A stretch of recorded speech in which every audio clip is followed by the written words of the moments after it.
5528 points en ce moment pour l'indice parisien. BFM Business, Intégral Bourse, jusqu'à 18h, la bourse en temps réel.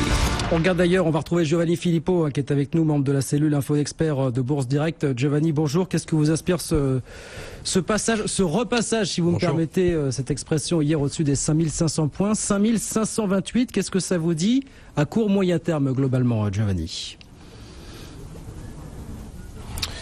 Ça me dit que déjà, dans un premier temps, aujourd'hui, le moins qu'on puisse dire, c'est que l'Italie est au centre des spéculations. On a eu ce matin une petite alerte légère au niveau indiciel, une petite attaque sur le secteur bancaire.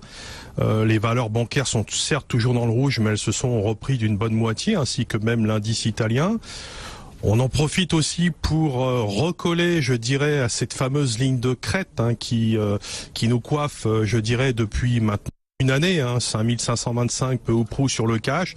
Donc vous voyez, on est dessus, donc on est en haut du col. Est-ce que la vallée sera forcément plus verte derrière ? Personnellement, j'en doute.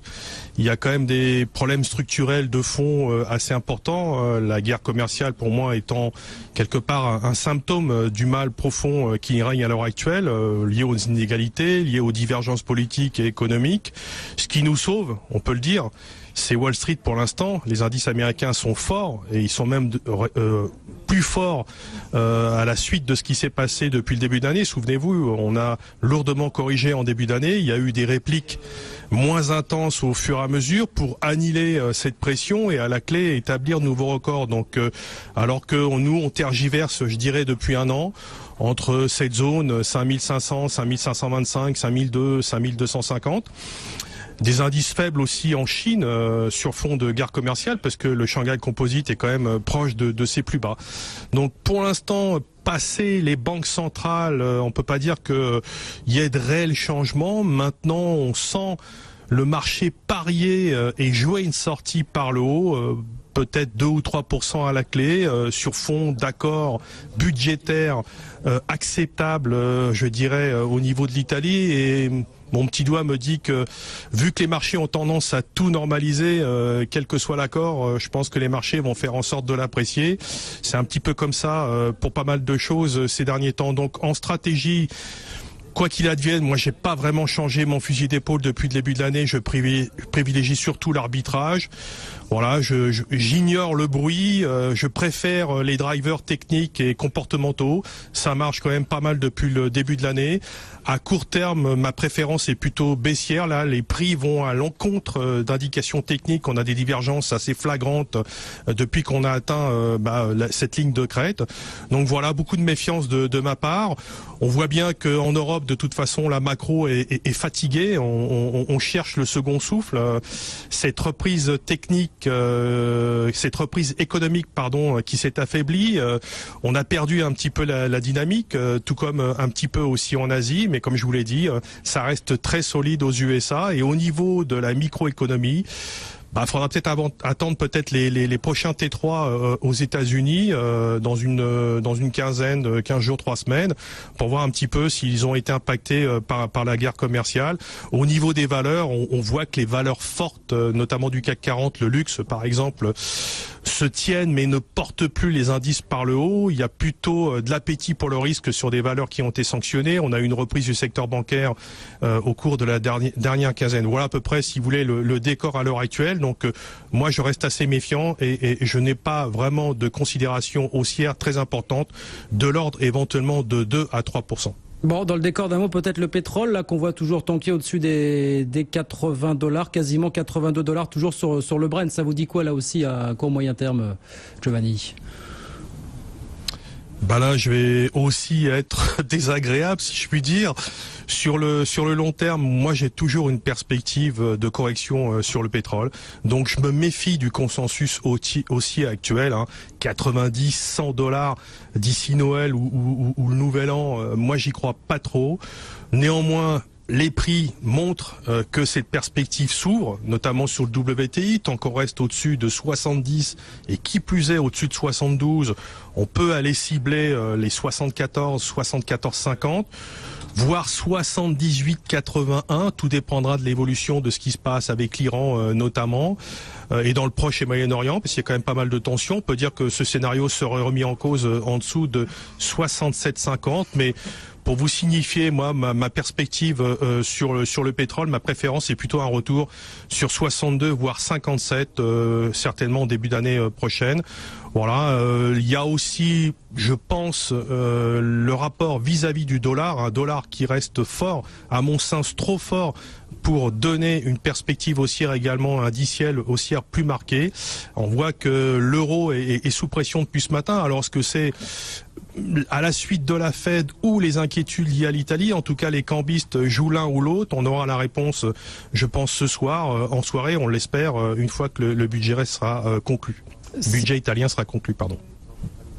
Si cette réunion a bien lieu aujourd'hui, parce qu'effectivement on a des reports en heure de cette réunion, donc on suit ça bien sûr avec grande attention. Merci beaucoup Giovanni, merci d'avoir été avec nous. Giovanni Filippo, membre de la cellule info d'experts de Bourse Direct, avec nous en direct sur BFM Business. Oui, le pétrole là qui suscite toujours beaucoup d'interrogations. Laurent Géronimi, vous êtes toujours avec nous pour quelques minutes. $82 et beaucoup d'interrogations, beaucoup de scénarios qui circulent depuis des semaines et des semaines sur la façon dont ce baril pourrait évoluer. Comment est-ce que vous voyez les choses vous sur ce pétrole, Laurent? C'est assez compliqué. Pourquoi ? Ouais. Parce que d'une part, on a une croissance mondiale forte avec des perspectives sur l'économie américaine que nous avons évoquées, beaucoup plus, je dirais, fortes que même ce qu'on pouvait imaginer. Donc forcément, il y aura une diffusion dans l'économie mondiale. Et on a un acteur producteur de pétrole qui va fournir moins de pétrole. C'est l'Iran, à cause justement donc de la dénonciation par les États-Unis de l'accord nucléaire iranien. 2 millions de barils jour, hein. Voilà, ça, donc qu'il va falloir. Et alors, bien sûr, l'Arabie Saoudite et la Russie pourraient se mettre en face. D'un autre côté, exclure l'Iran et donc ne pas avoir la production iranienne sur le marché alors qu'il y a cette croissance, c'est quand même des actes géopolitiques extrêmement forts. Donc là, c'est relativement compliqué.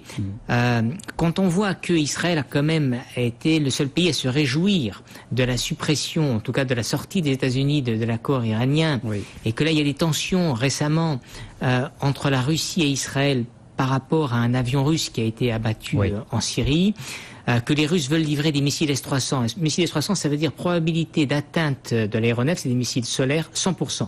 Donc effectivement, on se rend compte que ça peut aller très vite, et donc au-delà des prix du pétrole, il y a des tensions géopolitiques. Donc c'est pour ça que c'est très très compliqué. Je dirais que pour moi, je vois pas le prix du pétrole baisser. Donc je suis un petit peu en désaccord avec d'un point de vue fondamental, en désaccord, parce que il y a aujourd'hui beaucoup de monde qui sont intéressés à avoir un prix du pétrole élevé. D'une part, il y a le lobby énergétique autour de Donald Trump aux États-Unis, il y a la Russie, il y a les émergents qui sont producteurs de pétrole, et puis finalement, il y a l'Iran qui voudrait bien aussi avoir sa part du gâteau. Ça convient à beaucoup de monde. Ça convient à beaucoup de monde. Ça convient à beaucoup de monde. Donc c'est pour ça que, après, est-ce que le prix du pétrole peut aller très très loin ?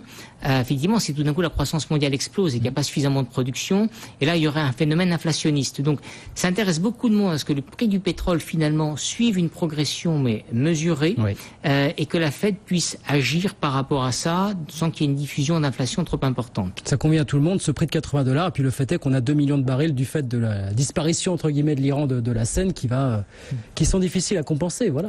Pour l'instant, l'Arabie Saoudite n'a pas forcément les moyens de pomper beaucoup plus pour aller compenser tout ou partie de ces 2 millions. Et puis il y a eu tout récemment une discussion, donc Iran, OPEP, Russie, et puis pour l'instant personne ne cherche à mettre de l'huile sur le feu dans ce cadre-là. On a 2 minutes à peine, Laurent, pour parler un petit peu d'allocation, parce qu'on voit, c'est quelque chose qu'on a constaté depuis quelques semaines.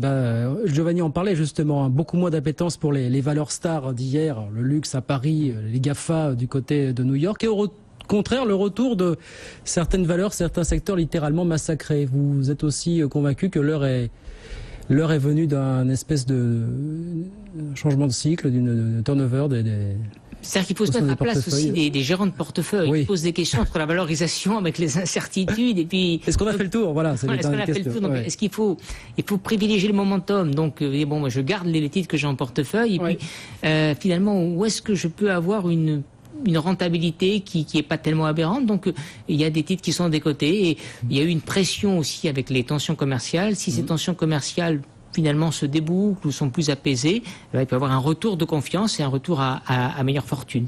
D'où cette explication également de rotation sur certaines valeurs. Retour qu'on observe depuis quelques semaines maintenant sur le secteur auto, sur les bancaires, même si aujourd'hui la situation est un petit peu particulière. Pour vous, ce sont des secteurs qu'il faut continuer à jouer aujourd'hui Oui. De nouveau? Oui, tout à fait. Ouais.